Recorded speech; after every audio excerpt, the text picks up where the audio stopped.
The air in the Decatur County Courthouse smelled like old wood and anxiety, a heavy mix that clung to the walls and settled into the creases of the benches.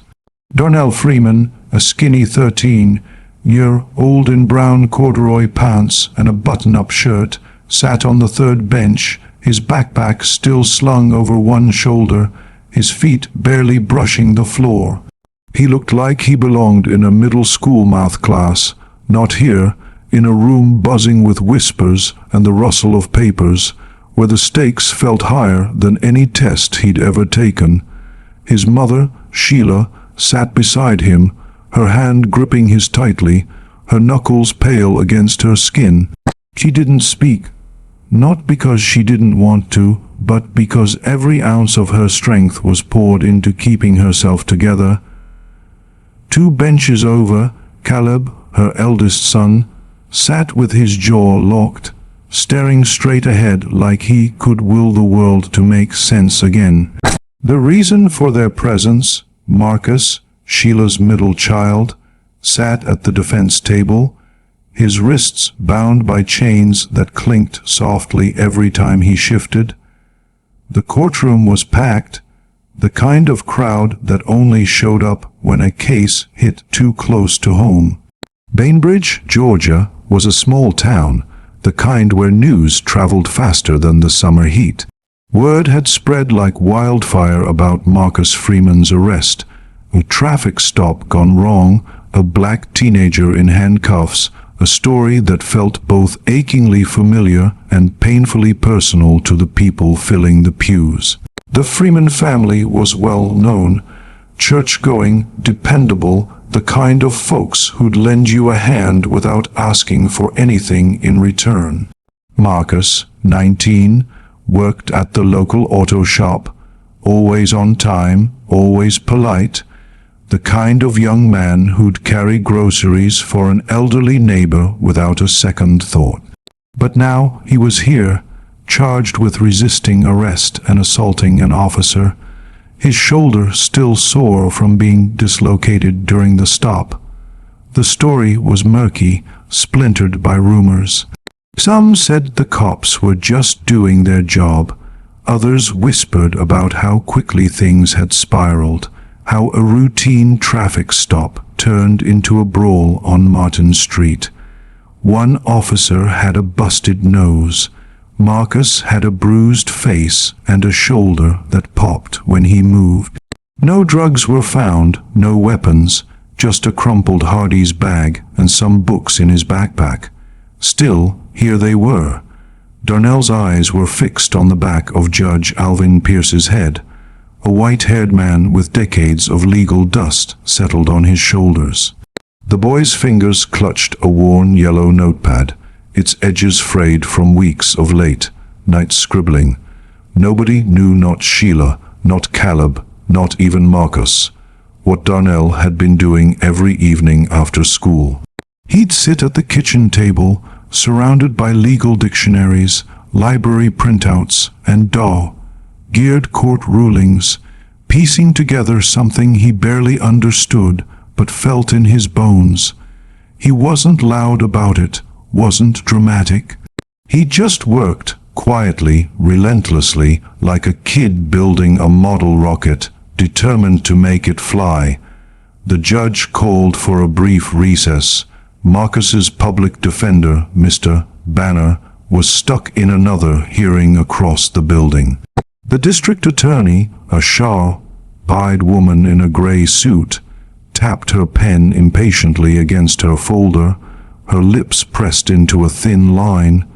Marcus sat silently, the deputy beside him scanning the room. The murmurs in the crowd grew louder, a restless hum of opinions and half-truths. That's when Darnell stood up. It wasn't a grand gesture. He didn't slam his fist or shout. He simply rose, clutching his notepad like it was the only thing tethering him to the earth, and walked to the front of the courtroom. The whispers spiked, "Sit down, kid," but Darnell didn't falter. His sneakers squeaked faintly on the polished floor. Judge Pierce looked up, peering over his glasses, his expression a mix of curiosity and irritation. "Can I help you, son?" he asked, his voice gravelly but not unkind. Darnell cleared his throat. "Your Honor, I wrote something for my brother. I know I'm not a lawyer or nothing, but I'd like to read it while we wait, please." The room went dead silent. You could have heard a pin drop, or the faint creak of a bench as someone leaned forward. Sheila stood, her voice a desperate whisper, "Baby, no." But Darnell didn't turn back. His eyes stayed on the judge, calm, focused, like he'd rehearsed this moment in his head 100 times. The DA shrugged, her pen stilling. "He's not a witness. No harm." Judge Pierce studied Darnell for a long moment, his fingers drumming lightly on the bench. "This is highly irregular," he said, then nodded once. 2 minutes. That's all." Darnell stepped to the defense table, his small frame dwarfed by the oak podium. He laid the notepad flat, its pages splayed open, tabs sticking out like tiny flags. His hands trembled, but his voice didn't. "My name is Darnell Freeman. I'm in 7th grade. I came here because I can't sleep no more. I kept thinking if I don't say nothing, maybe nobody will. My brother didn't do what they said, but even if you don't believe that, what they did to him wasn't right." The courtroom stirred, a ripple of murmurs. The judge raised a hand, and the noise died instantly. Darnell turned a page. "I read about the 4th Amendment. I didn't even know what that was a month ago, but now I do. It says people can't be searched without a good reason. The police didn't have a reason. They didn't tell him why they stopped him. They searched him anyway." He looked up, his dark eyes meeting the judge's. "Isn't that illegal?" Judge Pierce leaned back, his face unreadable. Darnell took a breath, his heart pounding so hard he thought it might burst. "I'm not trying to make anybody mad. I just want to know, if the law says that's not allowed, how come it happened?" The room was still, the kind of quiet that feels alive, like it's holding its breath. Darnell's words weren't loud, weren't polished, but they carried a weight that no one, not the judge, not the DA, not the crowd, could ignore. He'd spent weeks preparing, not for this exact moment, but for something like it. Every night, after Sheila went to bed, he'd sat at the dining table, his lamp casting shadows across legal texts he barely understood. He'd read about Terry v. Ohio, Map v. Ohio, Illinois v. Wardlow, terms like probable cause and reasonable suspicion swirling in his head. He'd watched YouTube videos of court hearings, mimicking the way lawyers paused for effect, how they made their points sharp and clear. He wasn't trying to be a hero, he just wanted to be heard. But what Darnell didn't know, what no one in that room could have predicted, was that his 2 minutes had already shifted the ground beneath the courthouse. The crowd wasn't just listening, they were feeling something.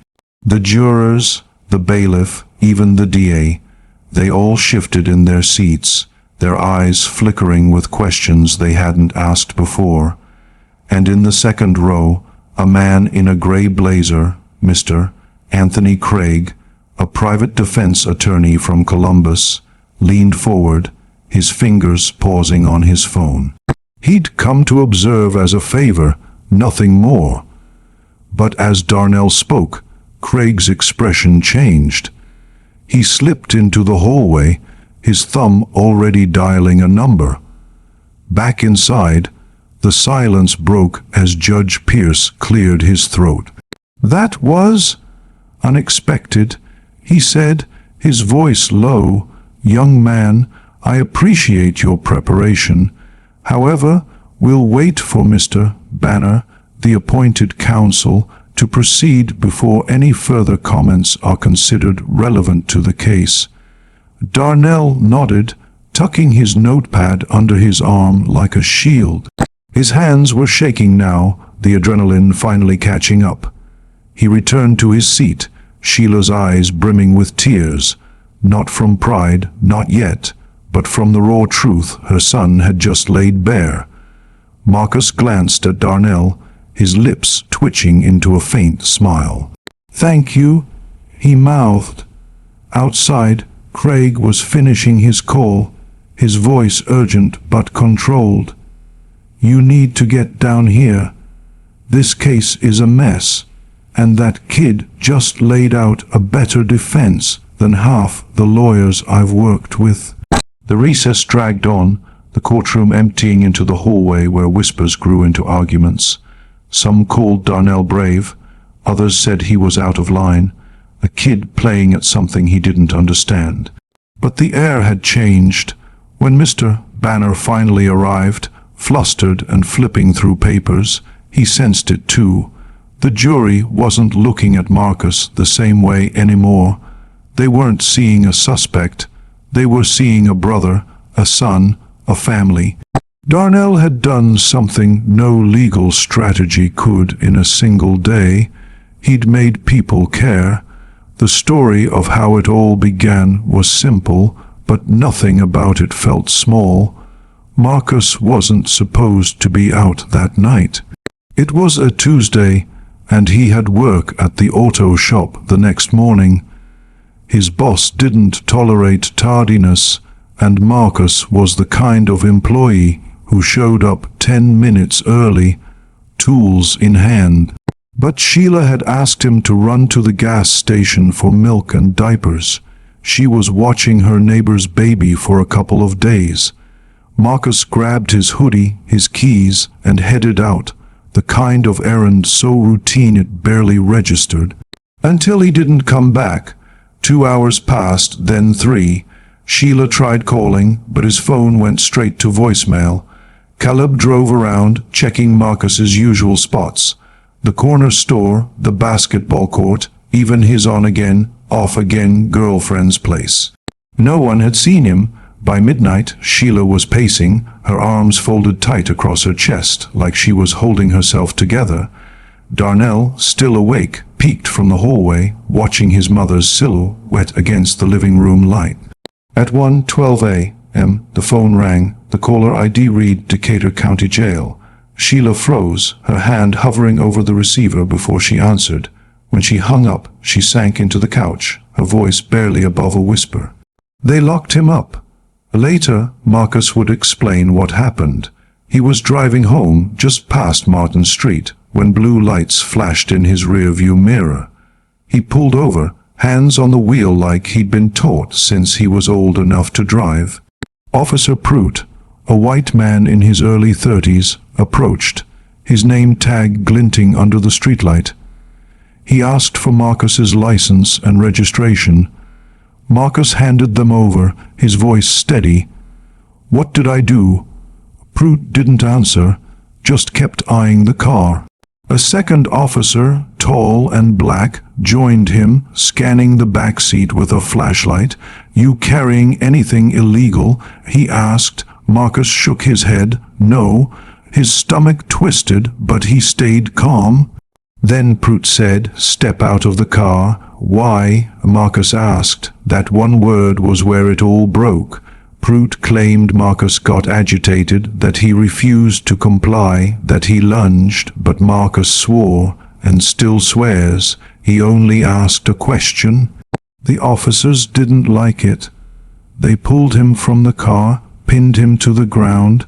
His shoulder popped, the pain shooting to his ribs.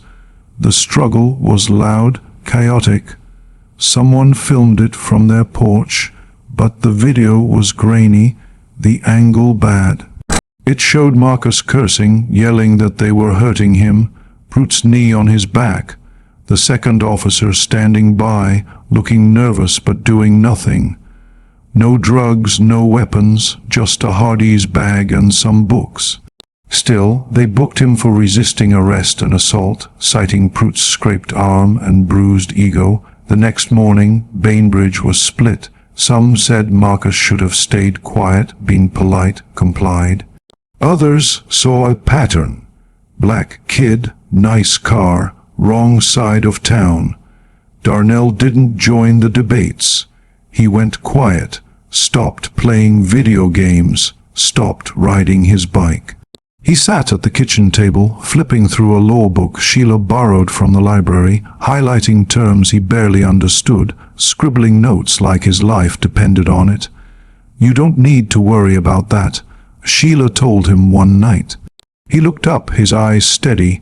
"But if I don't understand the rules, how do I know if they broke them?" She didn't have an answer.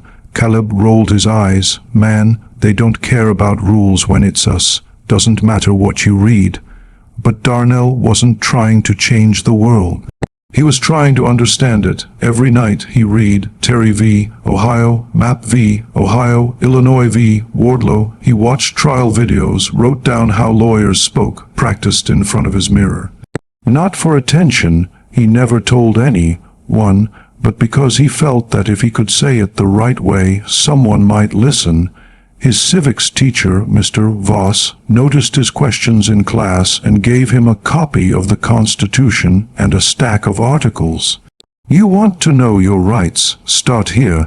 That night, Darnell stayed up past midnight, his lamp burning as he read about the Fourth Amendment, protection from unreasonable searches and seizures. It hit him like a punch. No probable cause, no warrant, no explanation. Just we smelled something. That was enough to tear Marcus from his car and onto the pavement. Mr. Voss explained the next day. Smell is subjective. In some states it's enough. In others it's not. Darnell pressed. But what about here? Voss sighed. That's where it gets tricky. The courts decide what's reasonable. That word, reasonable, stuck in Darnell's head like a splinter. It sounded like fairness, but it was slippery. Who decided what was reasonable? A nervous cop, a tired judge, a prosecutor chasing a win.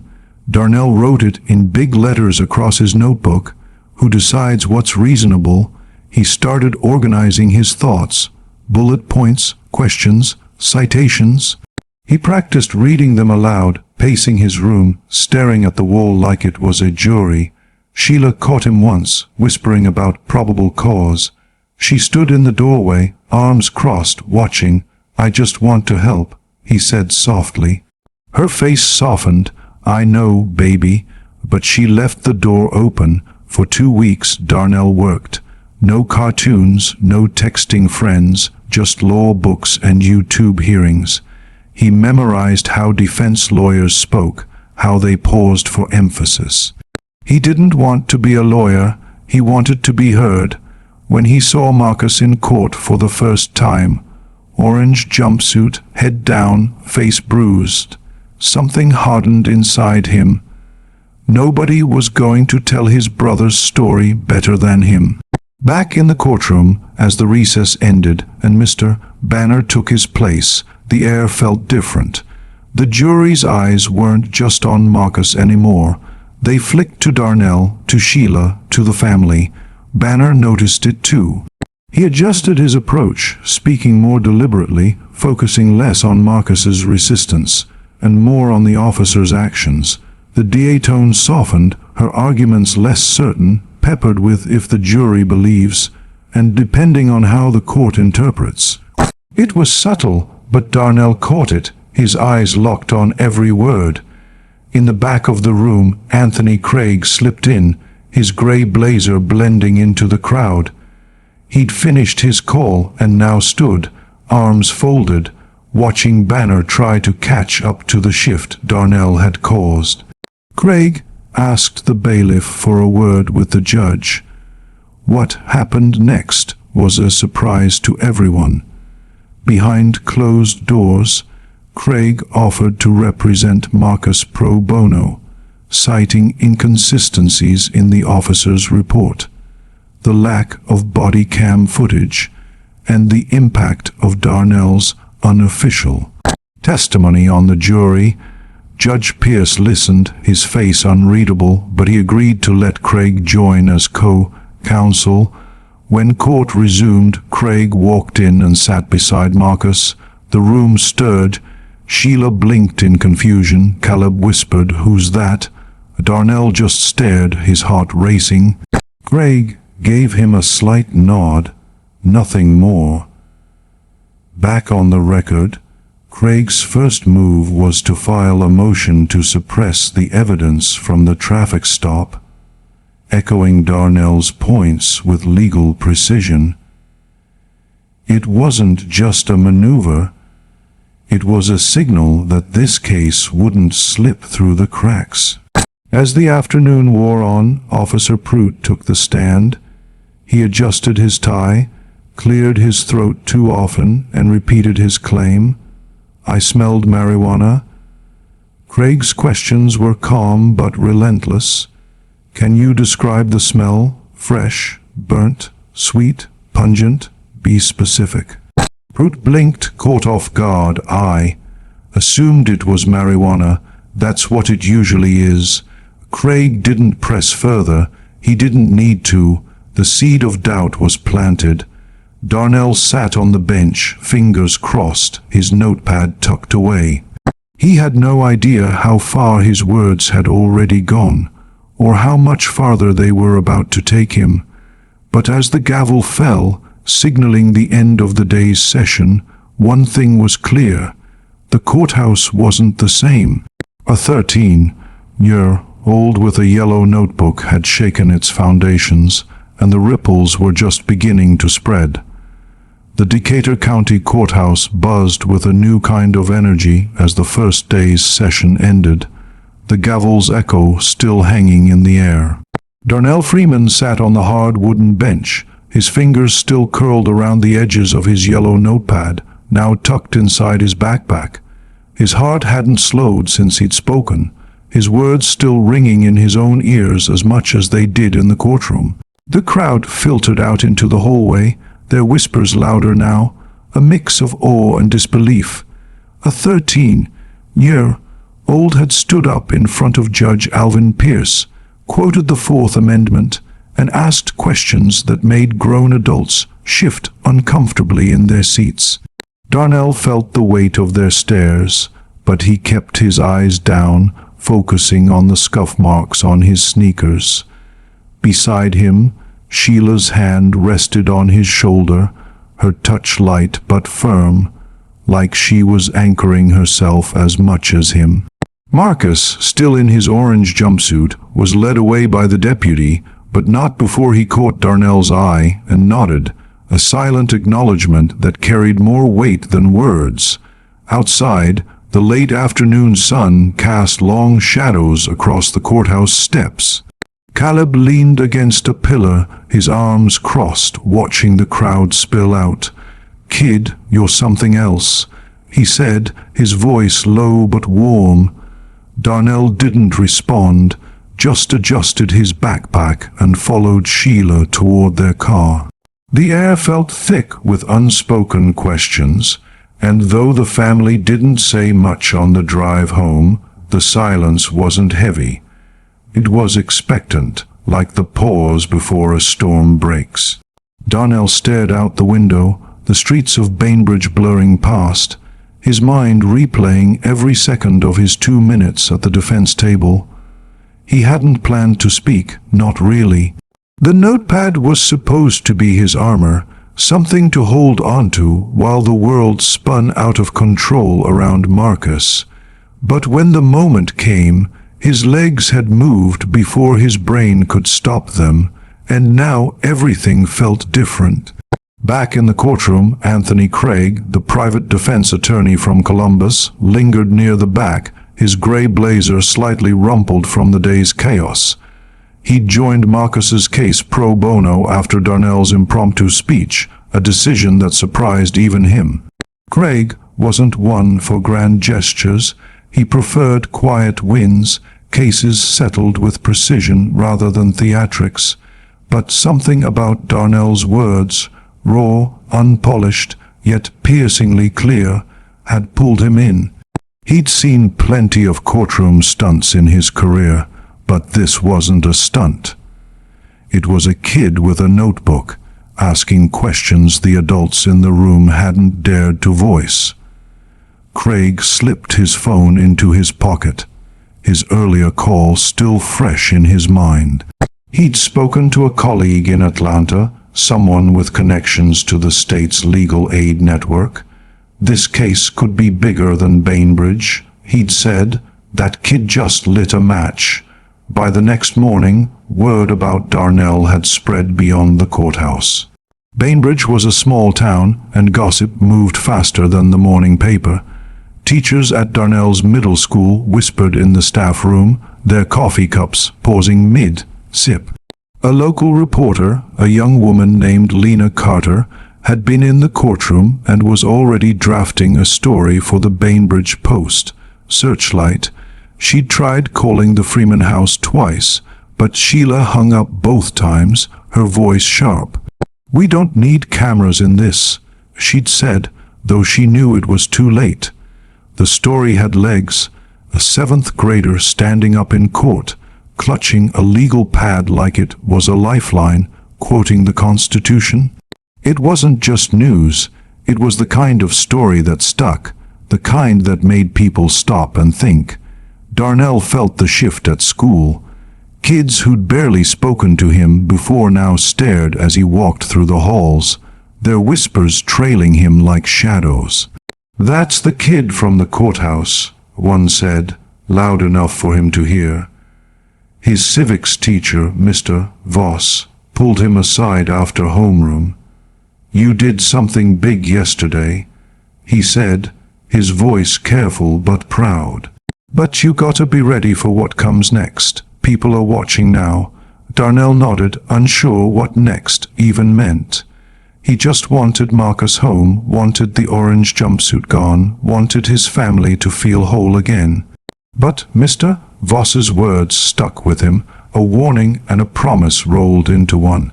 At home, the Freeman house was quieter than usual. Sheila moved through the kitchen, making dinner with mechanical precision. Chicken, rice, green beans, the same meal she'd made 100 times. But the clatter of her spoon against the pot sounded tense, like it was keeping time with her thoughts. Caleb sprawled on the couch, scrolling through his phone, occasionally glancing at Darnell, who sat at the dining table, his notepad open again. He wasn't writing, just staring at the pages, the bullet points and citations he'd memorized. "You gonna keep carrying that thing around like it's your Bible?" Caleb asked, half teasing, half serious. Darnell shrugged. "Feels like it might be." Sheila set a plate in front of him, her eyes soft but tired. "You don't have to keep doing this, baby," she said. "You've done enough." Darnell looked up, his voice quiet but firm. "I'm not done till Marcus is home." Sheila didn't argue, just squeezed his shoulder and turned back to the stove. She hadn't slept properly in weeks, not since the night Marcus didn't come home. Every creak of the house, every distant siren, felt like a reminder of how fragile normal had become. Marcus's story, pieced together from his own account and the police report, was still a tangle of half-truths and missing pieces. He'd been driving home from the gas station, milk and diapers in the passenger seat, when the blue lights flashed. Officer Prout, the white cop with the sharp jaw and quick temper, had approached first, asking for his license and registration without explanation. Marcus complied, hands visible, voice steady. The second officer, a black man who barely spoke, scanned the car with a flashlight, his silence louder than any words. When Prout ordered Marcus out of the car, the question, why, had slipped out, not defiant but curious. That's when it all unraveled. Prout claimed Marcus got agitated, but Marcus said he'd barely raised his voice. The struggle was quick and brutal.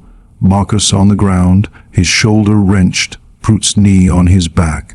The police report mentioned a suspicious smell of marijuana, but no drugs were found, only books and a fast food bag.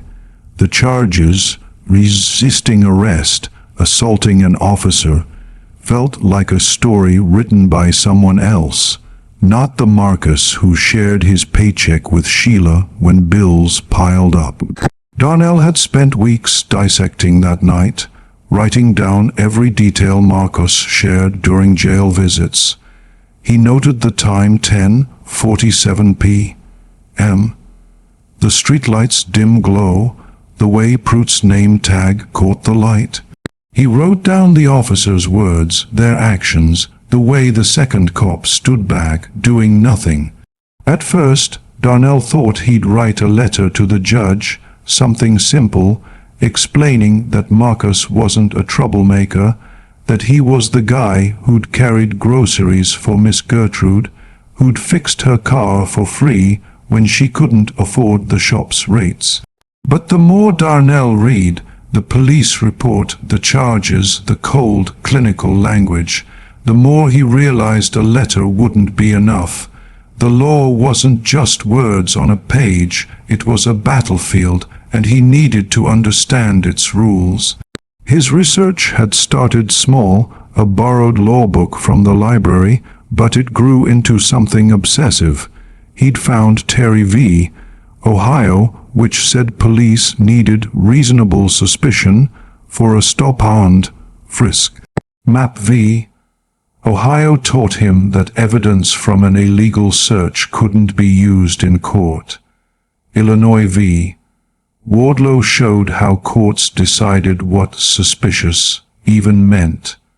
Every case was a piece of a puzzle, and Darnell was determined to fit them together. He'd stay up late, his lamp casting long shadows across the dining table, scribbling questions like who decides what's reasonable, and if smell isn't proof, why is it enough? He practiced his arguments in front of his bedroom mirror, timing his pauses, steadying his voice. He wasn't trying to be a lawyer, he was trying to make sense of a world that felt broken. Back in court the next day, the atmosphere was different, tense, but not angry, like a room holding its breath. Anthony Craig sat beside Marcus, his briefcase open, papers neatly stacked. Mr. Banner, the public defender, was still there, but his role had shifted to supporting Craig, who'd taken the lead with a quiet intensity. The jury watched closely, their eyes flicking between Marcus and the defense table, where Craig was preparing to question Officer Pruitt again. Darnell sat with Sheila and Caleb, his notepad in his lap, his fingers tracing the edges of the pages. He didn't know what Craig had said to the judge behind closed doors, but he could feel the shift, like the air before a rain. Craig's questioning was surgical. He didn't raise his voice, didn't gesture dramatically, but every word cut deep. "Officer Pruitt," he began, standing slowly, "you stated you smelled marijuana. Can you describe the smell? Was it fresh, burnt, sweet, pungent?"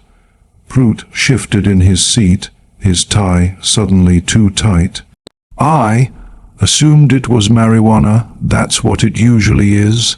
Craig tilted his head just slightly. "Assumed, so you didn't confirm it before searching Mr. Freeman's vehicle?" Pruitt glanced at the prosecutor, his jaw tight. "No, but it was enough to suspect." Craig nodded, letting the silence linger, then moved on. "You also stated Mr. Freeman was agitated. Can you clarify what he did? Did he yell, swing at you, describe the behavior?" Pruitt's answers grew shorter, less certain, each one chipping away at the story he'd told. Darnell watched, his heart pounding. He recognized his own questions in Craig's words, the same ones he'd scribbled in his notepad, the ones he'd practiced in his room. If smell isn't proof, why is it enough? Craig was taking his thoughts and giving them weight, turning a kid's scribbles into a legal argument. The jury leaned forward, their faces a mix of curiosity and doubt.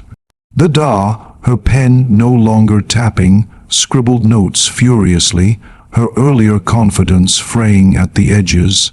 During a break, Craig approached the Freeman family in the hallway. Sheila stood, her arms crossed, her eyes wary. "Who are you exactly?" she asked. Craig smiled, small but genuine. "Anthony Craig, ma'am. I'm a defense attorney from Columbus. I'm here to help Marcus, no charge." Sheila blinked, unsure. "Why?" Craig glanced at Darnell, who was clutching his backpack. "Because your son said something yesterday that reminded me why I do this. He's not just fighting for Marcus. He's fighting for what's right." Darnell felt his cheeks warm, his eyes dropping to the floor. Sheila nodded, her lips tight, but her shoulders relaxed slightly. Craig's next move was a bombshell. He'd requested all bodycam and dashcam footage from the night of Marcus's arrest.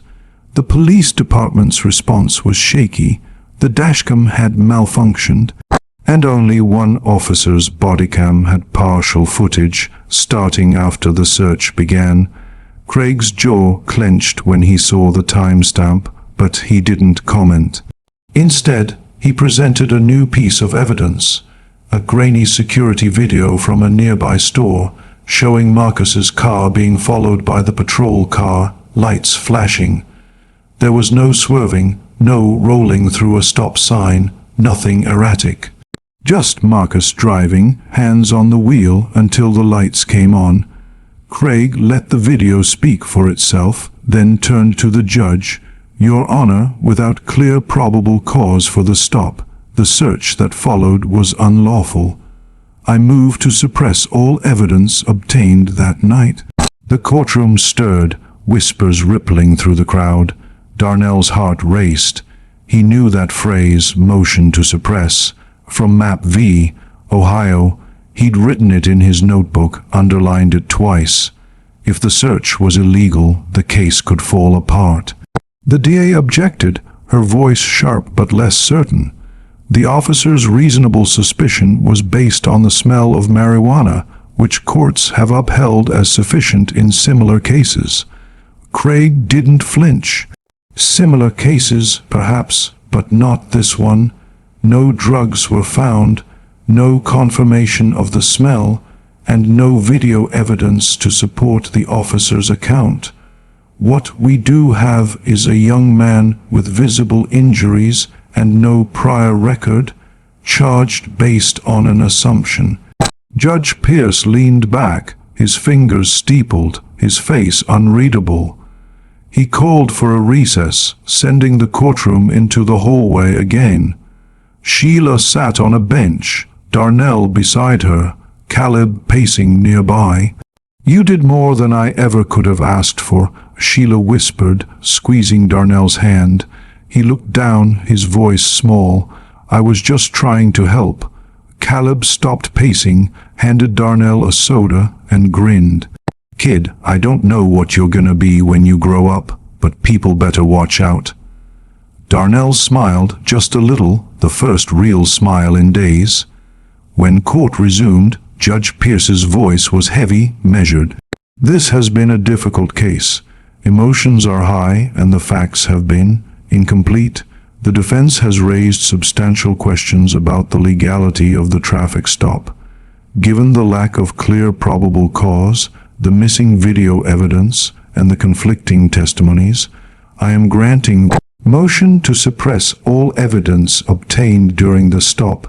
The room erupted, gasps, whispers, a few muffled cheers. Darnell's breath caught in his throat. The case wasn't over, but without the evidence from the stop, the charges against Marcus were on shaky ground. The DA asked for time to reassess, her voice tight. Judge Pierce granted it, but his tone made it clear the tide had turned. Marcus was released on his own recognizance until the next hearing. No orange jumpsuit this time, just jeans and a gray hoodie. As he stepped through the courthouse doors, he stopped, his eyes finding Darnell. Without a word, he pulled his little brother into a hug, tight and fierce. Sheila joined them, her arms wrapping around both boys, her tears silent but heavy. Craig walked past, his briefcase in hand, and paused. He looked at Darnell, his voice low. You shook the ground under this courthouse, kid. Don't forget that." Darnell nodded, unsure what to say, his notepad suddenly feeling heavier in his backpack. The Freeman family stood together, the crowd parting around them, whispers trailing in their wake. But what none of them saw was the quiet email being drafted in the DA office, an internal review request that could ripple far beyond Marcus's case. Officer Prout was placed on desk duty pending review, no official statement made. The story was unraveling, and Darnell's words were the thread pulling it apart. The days that followed were a blur of whispers and waiting. Bainbridge couldn't stop talking about Darnell. The Post, Searchlight ran Lena Carter's story, a front-page piece titled "Seventh Grader Challenges Court in Brother's Case." Sheila tore it up without reading it, but Caleb snuck a copy and showed Darnell. "You're famous, kid," he teased, but his grin was proud. At school, kids high five Darnell in the halls. Teachers gave him cautious smiles, and the principal called him into her office. "We're proud of you," she said, handing him a leather-bound notebook, its pages clean and untouched. "Keep writing." Darnell took it, his fingers brushing the smooth cover. He didn't want fame, didn't want the spotlight. He just wanted his brother home. Marcus returned to the auto shop, his shoulder still stiff but healing. Sheila started humming again in the kitchen, a small sign that life was trying to settle. Caleb went back to teasing Darnell about his worn-out sneakers, but there was a new respect in his jabs. Darnell, though, wasn't the same. He still rode his bike after school, but his backpack now held 2 books, one for school, one for law. He didn't talk about the courtroom anymore, didn't need to. The town remembered, and that was enough. But the ripples Darnell had started were spreading farther than he knew. Lena Carter's article caught the eye of a civil rights group in Atlanta who reached out to Craig about Marcus's case. They saw potential, not just for Marcus, but for a broader challenge to questionable police practices in small towns like Bainbridge.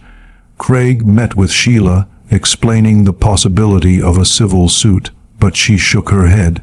"I just want my boys safe," she said. Craig nodded, respecting her choice, but he kept digging, requesting more records, interviewing witnesses from Martin Street. The store's security video had been a lucky break, but he wasn't counting on luck again. Darnell, meanwhile, kept his new notebook close. He didn't write as frantically now, but he still jotted down thoughts, questions, cases.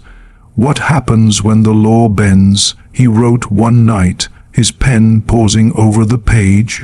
He thought about Officer Prout's nervous fidgeting, the DA's softened tone, the jury's shifting eyes. He thought about Marcus's hug, Sheila's tears, Caleb's grin.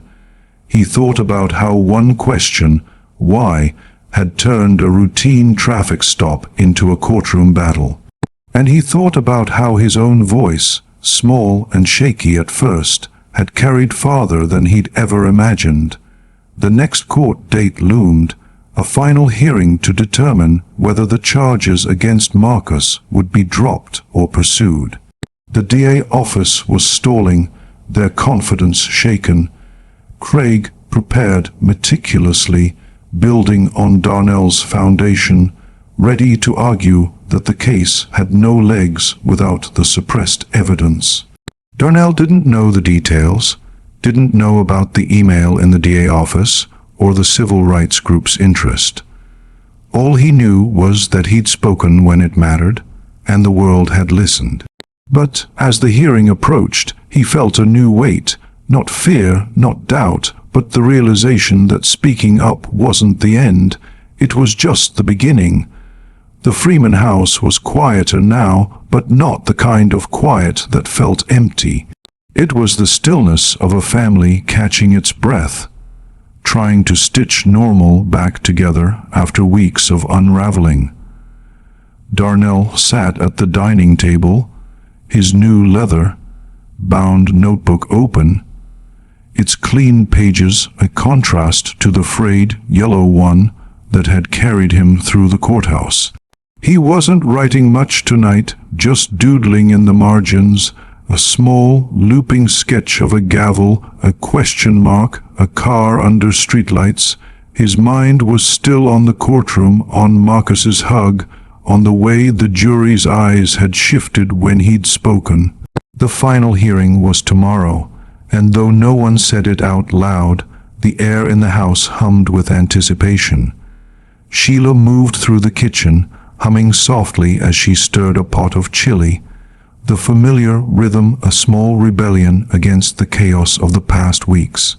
Caleb sprawled on the couch, his phone glowing, but his usual teasing was absent tonight. He kept glancing at Darnell like he was seeing his little brother for the first time. Outside, Bainbridge was still talking.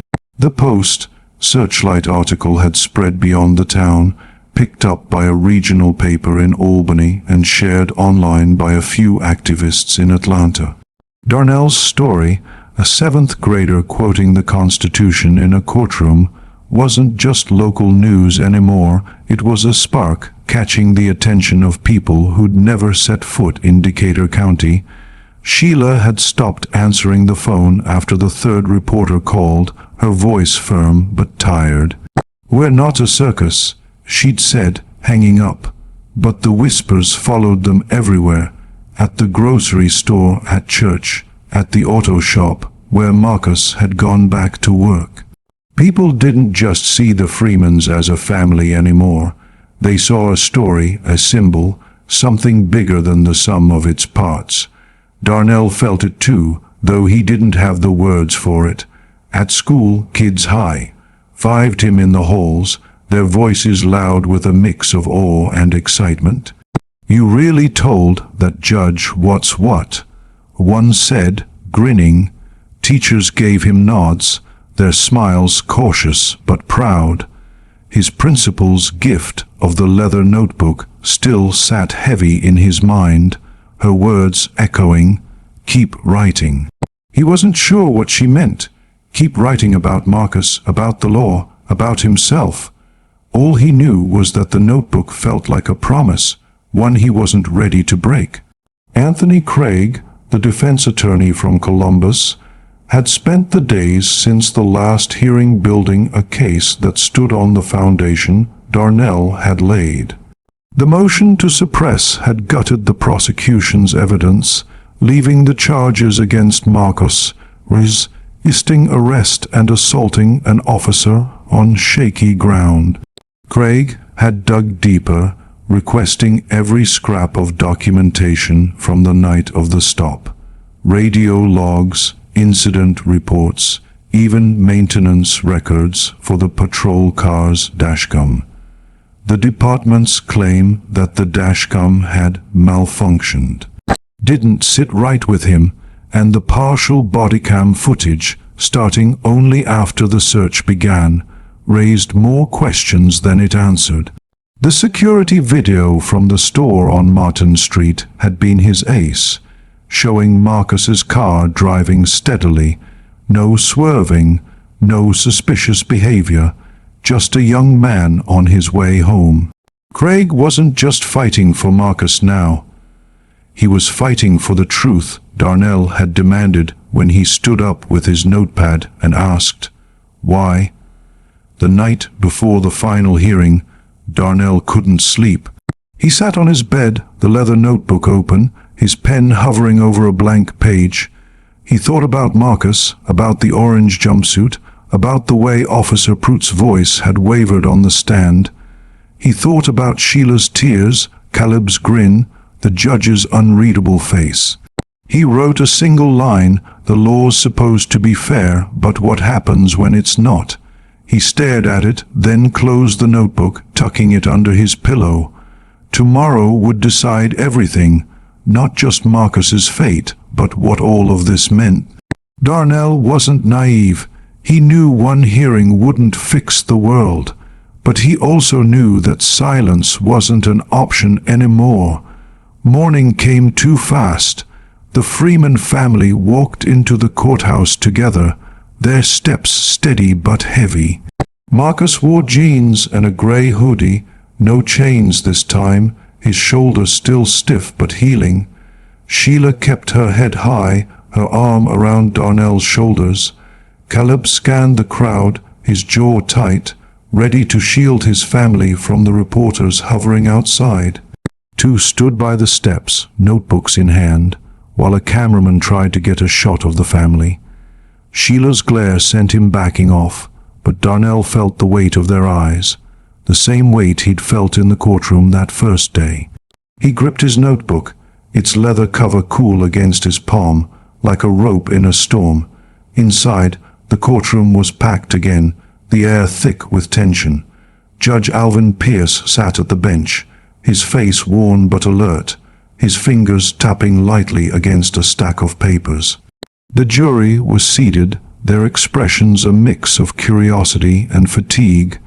The Dar, her gray suit crisp but her posture less confident, shuffled through her notes.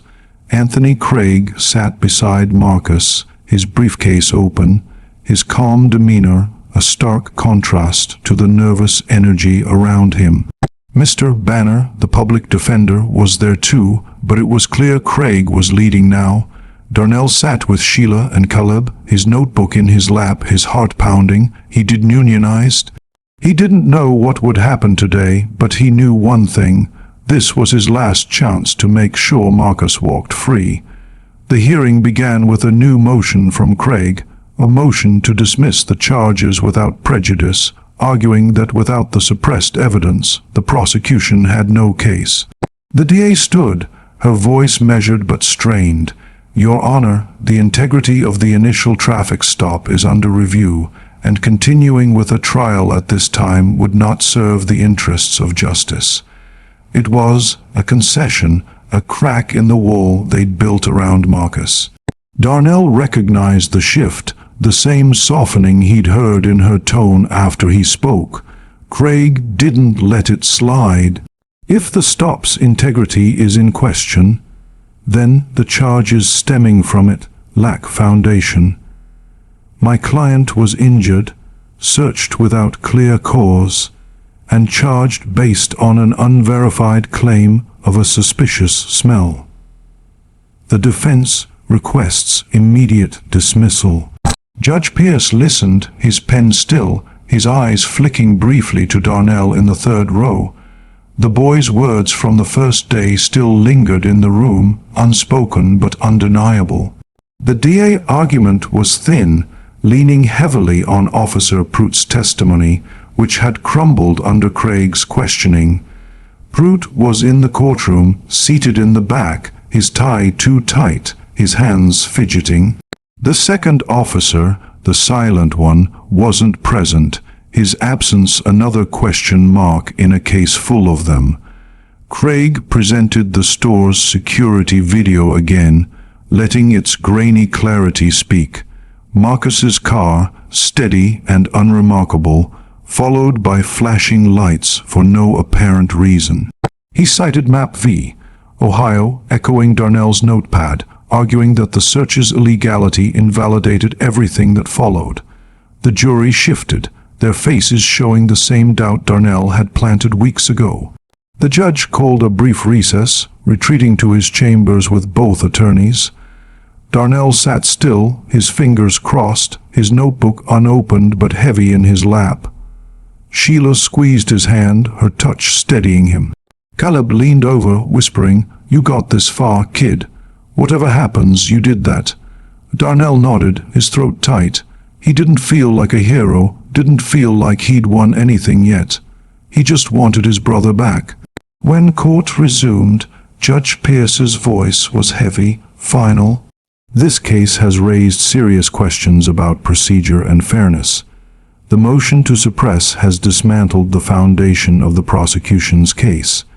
Given the lack of admissible evidence and the ongoing review of the arresting officer's actions, I am granting the defense's motion to dismiss charges against Marcus Freeman without prejudice. The gavel hit the desk, a sharp crack that echoed like a door slamming shut. The courtroom erupted, gasps, murmurs, a few muffled cheers from the back. Sheila let out a breath she'd been holding for weeks, her hand flying to her mouth. Marcus turned, his eyes finding Darnell's, and for the first time since that night on Martin Street, he smiled, a real, unguarded smile. Caleb clapped Darnell on the back, his grin wide. "Told you, kid?" The DA gathered her papers, her face tight, saying nothing. Officer Prout slipped out quietly, his head down, his desk duty now likely the least of his worries. As the family exited the courthouse, the crowd parted around them, whispers trailing like a breeze. Marcus pulled Darnell into another hug, his voice low. "You saved me, man. You saved me." Sheila joined them, her arms wrapping around both boys, her tears no longer silent. Darnell felt the weight of it all, the notebook, the sleepless nights, the questions he'd scribbled in the dark. It wasn't just about Marcus anymore. It was about what happened when someone spoke up, when a kid with no authority but a lot of heart demanded answers. Outside, Craig caught up with them on the steps, his briefcase swinging lightly. He looked at Darnell, his eyes steady. "You ever think about being a lawyer?" he asked, half smiling. Darnell shrugged, his voice small but sure. "I just wanted them to listen." Craig nodded. "That's where it starts. You shook this town, kid. Don't stop shaking things." He gave a small nod and walked off, his gray blazer blending into the crowd. The charges weren't officially dropped.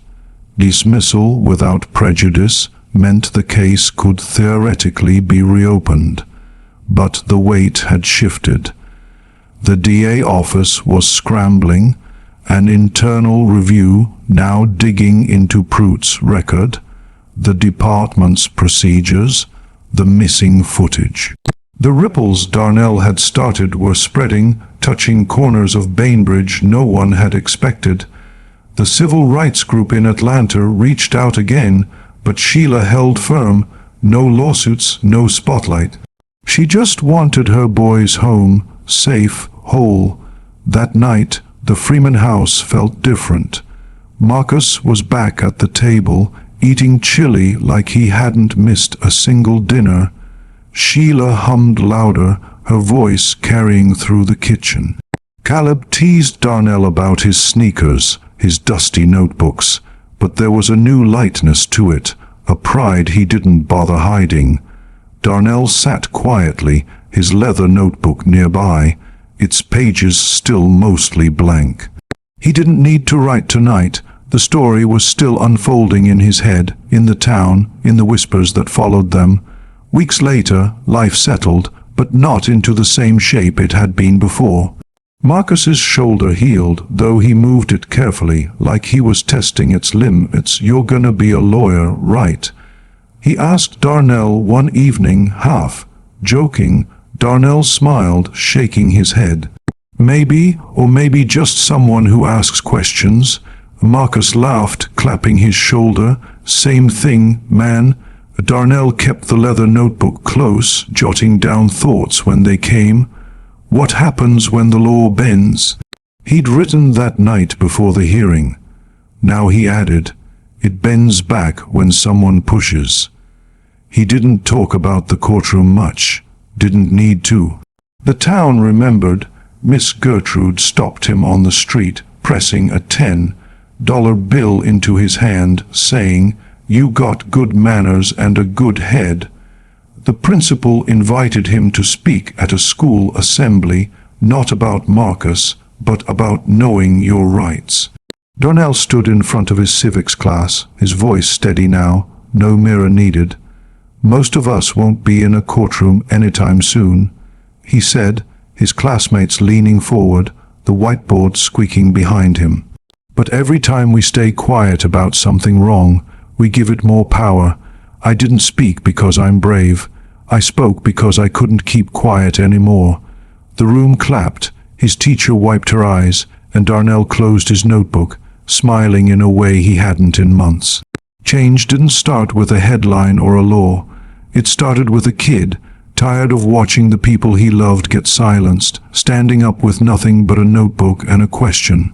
And as he walked home, his backpack heavy with 2 books, one for school, one for law, he knew he'd keep asking, keep writing, keep pushing, because sometimes that's where it starts.